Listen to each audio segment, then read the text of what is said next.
Everything look fine, but my filament doesn't come out, so I have a trouble here.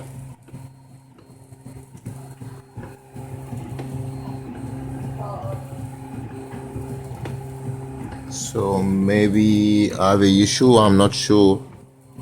If you can try to help me with that.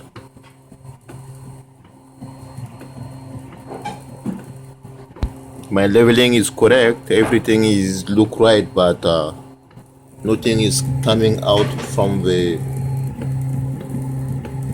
pin, and I don't know why.